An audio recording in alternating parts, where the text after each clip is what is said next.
siapkan hatiku Tuhan untuk dengar firman-Mu.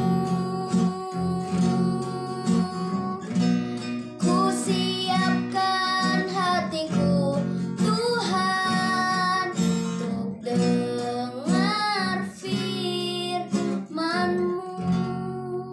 Selamat malam Ibu Bapak dan saudara-saudara yang Tuhan Yesus kasihi. Kita jumpa lagi dalam pembacaan Alkitab kita pada malam hari ini. Sebelum kita membacakan Alkitab kita satu dalam doa. Bapa, kembali kami bersyukur dan berterima kasih Tuhan atas kasih-Mu bagi kami. Kami percaya Tuhan, kasih-Mu sungguh luar biasa dalam hidup kami. Hingga sebagaimana kami ada pada malam hari ini adalah kasih karunia Tuhan bagi kami. Kami mengucap syukur atas kesempatan yang masih Tuhan izinkan bagi kami untuk membaca, mendengar, dan mau melakukan akan kehendak-Mu Tuhan. Untuk itu Tuhan, hati kami siap untuk mendengar kebenaran firman-Mu. Hanya dalam nama Tuhan kami Yesus Kristus kami sudah berdoa dan mengucap syukur. Amin. Ibu Bapak yang diberkati Tuhan, malam hari ini kita akan melanjutkan pembacaan kita dari 2 Raja-Raja pasal 23 ayat 16 hingga ayatnya yang ke-30 yang berkata demikian. Dan ketika Yosia berpaling, dilihatnyalah kuburan-kuburan yang ada di gunung di sana, lalu menyuruh orang mengambil tulang-tulang dari kuburan-kuburan itu, membakarnya di atas mezbah dan menajiskannya sesuai dengan firman Tuhan yang telah diserukan oleh abdi Allah yang telah menyerukan hal-hal ini. Ia berkata, apakah tanda keramat yang kulihat ini? Lalu orang-orang di kota itu menjawab dia, itulah kuburan abdi Allah yang sudah datang dari Yehuda dan yang telah menyerukan segala hal yang telah kau lakukan terhadap mezbah Betel ini. Lalu katanya, biarkanlah itu, janganlah ada orang yang menjamah tulang-tulangnya. Jadi mereka tidak mengganggu tulang-tulangnya dan tulang-tulang nabi yang telah datang dari Samaria itu. Juga segala kuil di bukit-bukit pengorbanan yang di kota-kota Samaria yang dibuat oleh raja-raja Israel untuk menimbulkan sakit hati Tuhan, jauhkan oleh Yosia. Dalam hal ini ia bertindak tepat seperti tindakannya di Betel. Ia menyembelih di atas mezbah itu semua imam bukit-bukit pengorbanan yang ada di sana dan dibakarnya tulang-tulang manusia di atasnya. Lalu pulanglah ia ke Yerusalem. Kemudian raja memberi perintah kepada seluruh bangsa itu, rayakanlah Paskah bagi Tuhan Allahmu seperti yang tertulis dalam kitab perjanjian ini.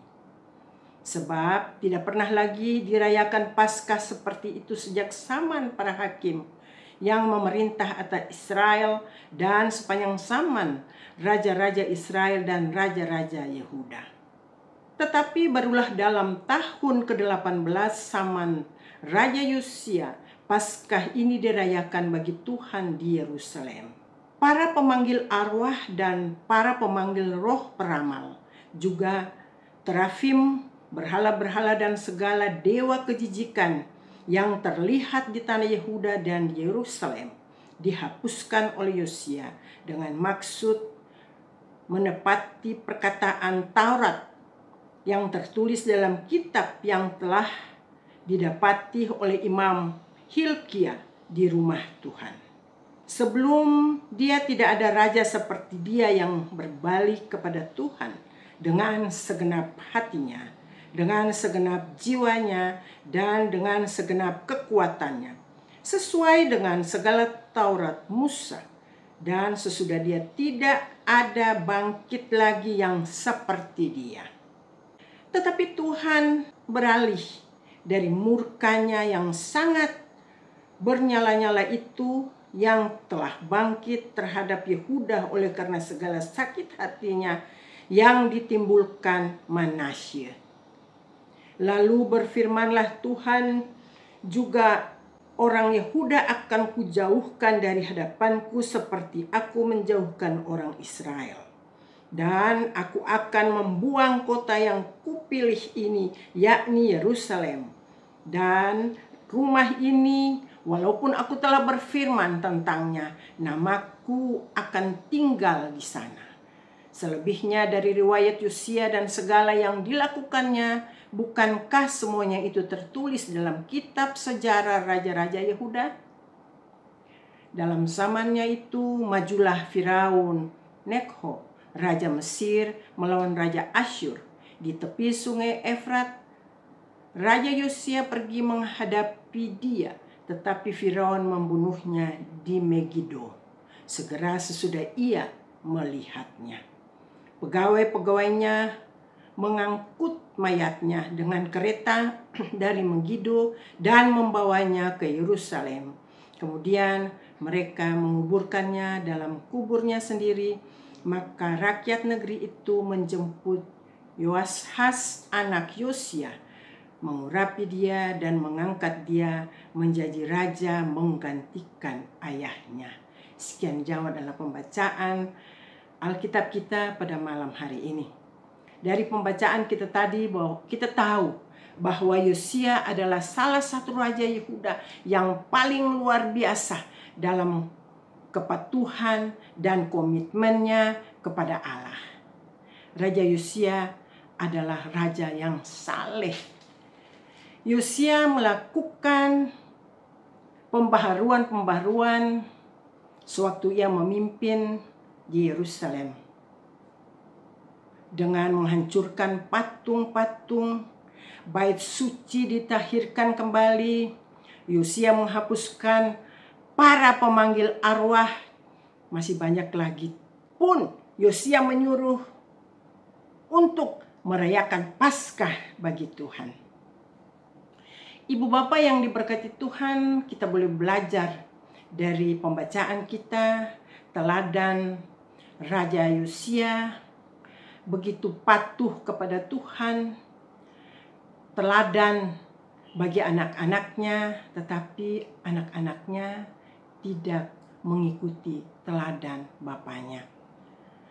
Pun Raja Manasye melakukan hal-hal yang jahat di mata Tuhan, sehingga Tuhan murka atas Yerusalem.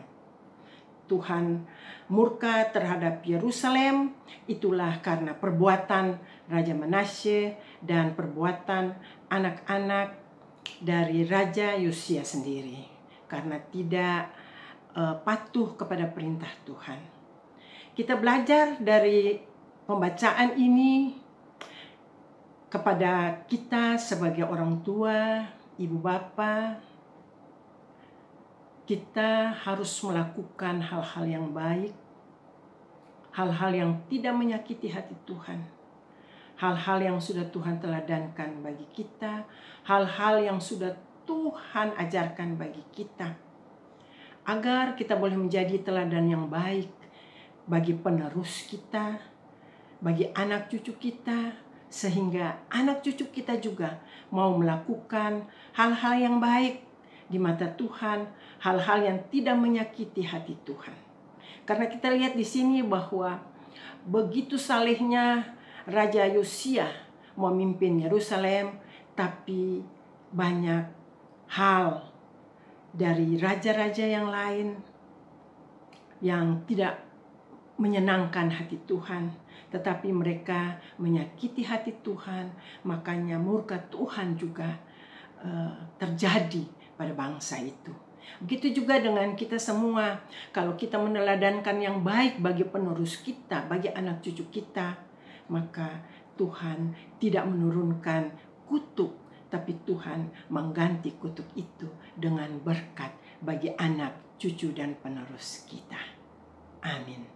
Sebelum kita berpisah, kembali kita satu dalam doa. Bapa, terima kasih Tuhan atas kasih-Mu bagi kami, yang selalu mau mengajarkan kami untuk taat, takut kepadamu ya Tuhan, dan selalu mau menyenangkan hati Tuhan dan selalu mau meninggikan Engkau, Tuhan.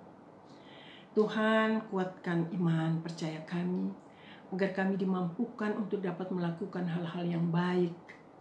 Kami sebagai orang tua dapat melakukan hal-hal yang baik, contoh-contoh yang baik untuk generasi penerus kita, yaitu anak cucu kita, agar anak cucu kita boleh mendaladani akan perbuatan-perbuatan kita, perbuatan-perbuatan yang menyenangkan hati Tuhan. Untuk itu Tuhan, berkati kami semua Tuhan. Berkati kami semua yang mendengar dan melihat YouTube, siaran YouTube ini Tuhan. Biarlah Tuhan memberkati kami sebagai orang tua, agar kami boleh melakukan hal-hal yang baik Tuhan. Agar generasi kita selanjutnya, anak cucu kita Tuhan, Tuhan berkati. Tuhan tidak memberi hukuman kepada mereka, tapi Tuhan menggantikan segala hukuman itu dengan berkat bagi mereka Tuhan, bagi kehidupan mereka Tuhan. Untuk itu Tuhan, kuatlah kami, mampukanlah kami sebagai orang tua, agar kami dapat melakukan hal-hal yang benar di mata Tuhan. Terima kasih Tuhan, kalau Tuhan masih mau mengingatkan kami. Kesempatan ini Tuhan kami boleh pakai dengan baik dan benar untuk meninggikan nama-Mu Tuhan, memuliakan nama-Mu Tuhan. Tuhan, inilah kami anak-anak-Mu. Di sepanjang malam hari ini kami menyerahkan seluruh kehidupan kami. Biar kasih dan berkat Tuhan selalu tinggal dalam hidup kami.